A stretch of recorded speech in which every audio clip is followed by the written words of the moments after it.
নমস্কার, কেমন আছেন সবাই? আমি বাবলি। আমার নতুন একটা ব্লগে আপনাদের সবাইকে স্বাগতম। আমার বয়সের বড় গুরুজনদের আমার প্রণাম, আমার বয়সের ছোট্ট ভাই বোনদের জানাই আমার ভালোবাসা। নতুন একটা দিন, নতুন একটা ব্লগ, আশা করি আপনাদের ভালো লাগবে। আর এখন ঘড়িতে বাজছে 5টা, আর আমি একটু সকাল সকাল চলে এসেছি এই সামনেটা পরিষ্কার করব। আজকের বারটা হচ্ছে সোমবার, তো এখনও কেউ ওঠেনি, তো সোনামাকে উঠাবো। কিন্তু আমি যখন সাউন্ডটা যখন দিচ্ছিলাম তখন কিন্তু পরের দিন সকাল, তো সবাই উঠে গেছে, তো অনেক আওয়াজ হচ্ছে, তো কিছু মনে করবেন না। তো আমি এখন যে কাজটা করছি, তো তখনের সময়ের কথাই আমি আপনাদের সাথে শেয়ার করছি। তো চলুন এই জায়গাটা সুন্দর করে পরিষ্কার করে নিই। তো তাড়াতাড়ি করে পরিষ্কার করে আবার সোনামায় টিফিন করতে যেতে হবে, আজকে সোনামায় স্কুল আছে। আর এখানে কদিন ধরেই ভাবছি পরিষ্কার করব। তো এখন বর্ষার দিন, তো ওই ধাপে ধাপে বৃষ্টি হতেই চলেছে। আর সকালবেলা তাড়াহুড়োর মধ্যেই একটু থাকি, ওই সকালবেলা উঠে হয়তো সোনামায়ের টিফিন করা থাকে, তারপরে স্নান পুজো করে দোকানে যেতে হয়, তো করে আর হয়ে ওঠা হয় না। আর যখন দোকান থেকে আসি তখন নয় বৃষ্টি হয়, আর নয় অন্য কোনো কাজ থাকে। তো চলুন এই জায়গাটা পরিষ্কার করা হয়ে গেছে। আর এখানটা অনেক মাটি জড়ো হয়ে গেছে, তো এই একটা প্লেটের সাহায্যে মাটিগুলোকে এক জায়গায় জড়ো করে করে এখানে পাশে কিছু গাছ আছে, তো এই গাছের গোড়া দিয়ে দেবো। আজকে ভেবেছি এই গাছগুলোকে লাগাবো। এই যে এখানে যেখানে মাটিটা দিচ্ছি ওখানে কিছু রঙ্গন গাছের চারা আছে, তো আমি গেল বছর রঙ্গন গাছের চারাগুলো দিয়েছিলাম, ওই ডগাগুলোকে কেটে কেটে পুঁতে রেখেছিলাম, শিকড় হয়ে গেছে। তো আজকে ভীষণ মেঘলা ওয়েদার, তো সকালে একটি বৃষ্টিও হয়েছে। তো ভাবছি আজকে এই গাছগুলোকে লাগিয়ে দেবো রাস্তার পাশ দিয়ে লম্বা করে, সুন্দর করে, যখন ফুল ফুটবে ভীষণ ভালো লাগবে। আর ওই যে সকালবেলায় দেখুন হনুমান এসে হাজির, ওই দেখো পিছনে একটা আমার হনুমান বসে আছে, ওই যে পিছনে দেখা যাচ্ছে একটু একটু করে। তো এগুলো পরিষ্কার করে নিই, চলুন তারপরে এগুলো এখান থেকে সুন্দর করে একটু লেপালেপি করে নেবো। আর উঠোনে আশেপাশে ভীষণ ঘাস হয়েছে, ভীষণ, সে আর বলার মতো না। কদিন ধরে বৃষ্টি হচ্ছে, তো আর ঘাস দিনে দিনে বড় হয়ে যাচ্ছে, ঘাসের সাথে পেরে ওঠা যায় না। আজকে তুলবেন তো কালকেই আবার ঘাস সেই ফুটে ওঠে। তো চলুন সুন্দর করে লিপে নিই জায়গাটা। একটু পরেই বৃষ্টিতে হয়তো এগুলো ধুয়ে মুছে চলে যাবে, কিন্তু তাও আমি আজকে লিপে দেবো।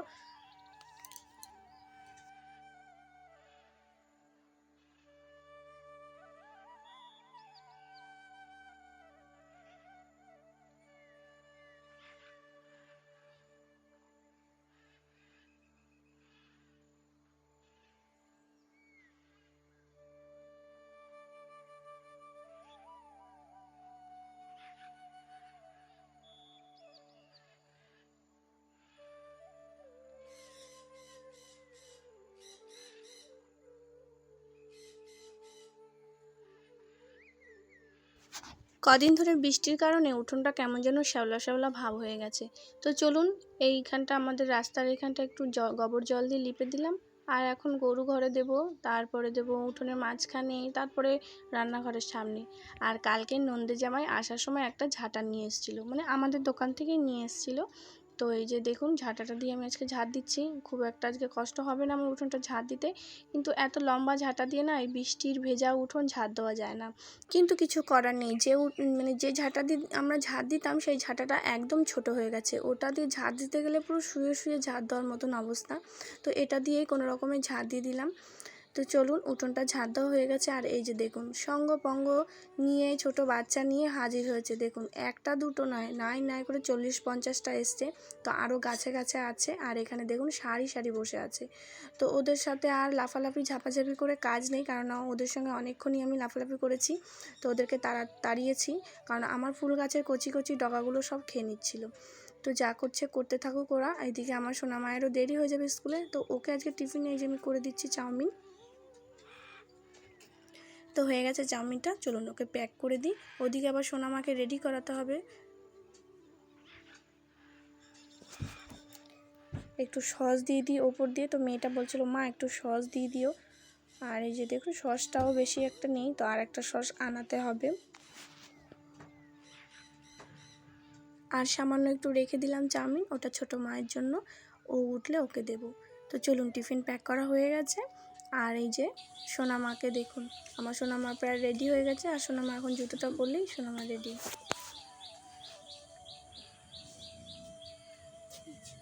পিছনে ব্যাগ নাও, তাড়াতাড়ি ব্যাগ নাও, গাড়ি দাঁড়িয়ে আছে।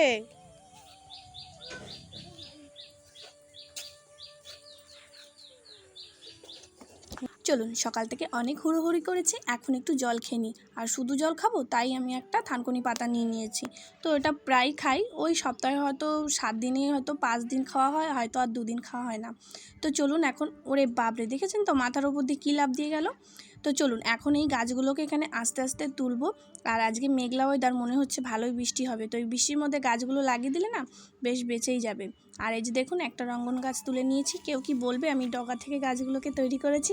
দেখে মনে হচ্ছে না যে একটা আস্ত সত্যিকারেই মানে কেনা একটা চারা গাছ। চলুন, এতগুলো গাছ পেয়েছি, এখানে 5টা 6টা গাছ আছে। তো চলুন, এত জঙ্গলের মধ্যে এখন গাছ লাগানো কি চারটেখানি ব্যাপার? তা আগে সেগুলোকে একটু পরিষ্কার করে নিতে হবে। তো যেখানে যেখানে লাগাবো সেখানে একটু একটু জায়গায় পরিষ্কার করে নেব। তো চলুন ছটপট করে পরিষ্কার করে নিই। আর এই পাশের গাছগুলো লাগানো হয়ে গেছে, আর এইখানে গাছগুলোকে লাগাচ্ছি। তো আমার তো এখানে ফোনটা ধরার কেউ নেই, আমি ইটের ওপর ইট রেখে তারপরে ফোনটা রেখে তারপরে এই যে ভিডিওটা করছি। এখানে জবা গাছটা আজকে কেটে দিলাম, কারণ এটা না একদম সেই আমাদের যে দুই পাশে ইট গাঁথা হয়েছে, মানে রাস্তার পাশে যে সুন্দর দেখতে লাগার জন্য ইটগুলোকে রাখা হয়েছে, সেই ইটের মানে মিডিলে পড়েছে। তো গাছটাকে আমি কেটে দিচ্ছি, কারণ এখান দিয়েও আমি পরে ইটগুলোকে সুন্দর সুন্দর করে পুঁতে দেব। তো চলুন, স্নান টান করে চলে এসেছি ভগবানকে পুজো দিতে। আর আজকে তো সোমবার, তো ভগবানের মাথায় একটু জল ঢেলে নিলাম, সে তো প্রতিদিনই করি। তো এরপরে গোপাল ঠাকুরকে একটু স্নান করে নিচ্ছি। আর কে কে সোমবারে এই শ্রাবণের প্রথম সোমবারে ভোলে বাবার মাথায় জল ঢালতে যাবেন অবশ্যই কমেন্ট করে জানাবেন। তো আমার পুজো দেওয়া হয়ে গেছে, আর এই যে ভগবান দর্শন করুন, আর এই যে আমার গোপাল ঠাকুর। তো দোকানে যাওয়ার জন্য রেডি হয়ে নিয়েছি, আর এখন দোকানে যাব।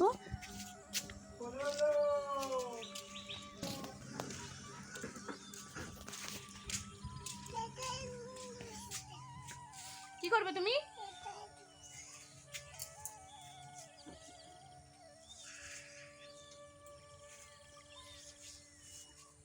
আস্তে আস্তে চলে যাও। উপরে বাঁধানো 2টো জুস ছিল, তো সকালবেলাতেই মেয়ে আমার দেখে বায়না করেছিল যে জুস দাও। তো ওর কাকি তো কোনো রকমে ভুলিয়ে ভালিয়ে রেখেছিল যে ভাত খাওয়ার পর খাবে, তো নিজেরটা খাওয়ার পরে এখন ওই যে পিসোকে দিতে গেল। তো বন্ধুরা, দোকান থেকে আসছি।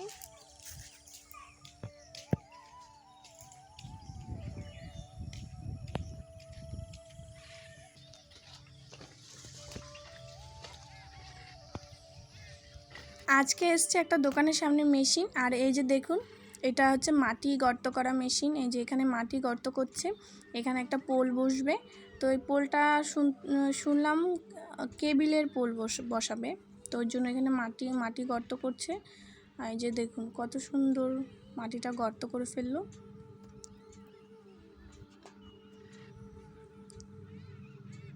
দেখুন এতটা বড়। তো দোকানে ভিড় থাকার কারণে পোল বসানোটা আমি নিজেও দেখতে পাইনি, আপনাদের সঙ্গে শেয়ার করতে পারিনি। তো চলে এসেছি বাড়ি, আর এই যে দেখুন আমার বড় সোনা মা নিম পাতা বাটতে বসেছে, ও আজকে গায়ে নিম পাতা মাখবে। তো এই যে দেখুন আমি একটু ভিডিও এডিট করছিলাম, সে তখন থেকে ডেকে চলেছে ও মা করে। তাই এসে দেখছে যে নিম পাতা বাটছে, বলছে আমাকে একটু ভিডিও করে দাও, আমি নিম পাতা বাটছি।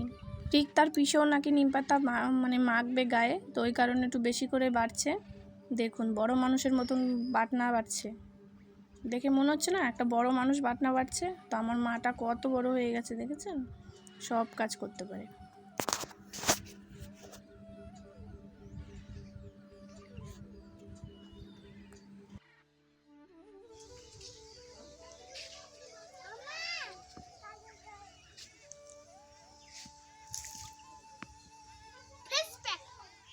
নিম ফেস প্যাক।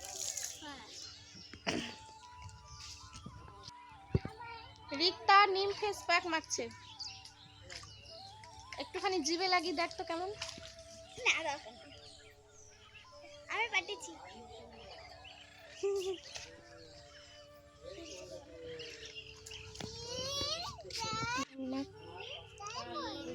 ওই বাটিটা ওখানে রেখে হাতে ভালো করে নিয়ে তারপরে মাখ।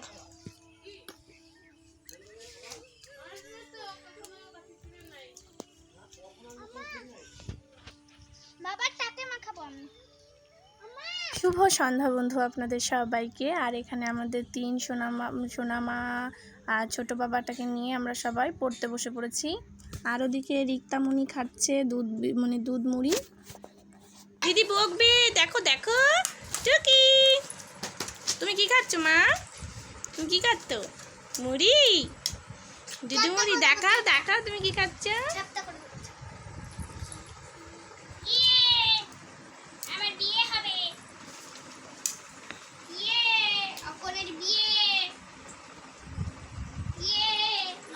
আজকের ভিডিওটি তাহলে বন্ধুরা এই পর্যন্তই। আর যদি ভালো লেগে থাকে প্লিজ একটা লাইক করবেন, একটা কমেন্ট করবেন। দেখা হচ্ছে নেক্সট ব্লগে। ততক্ষণ জন্য সবাই ভালো থাকবেন। সবাইকে টাটা।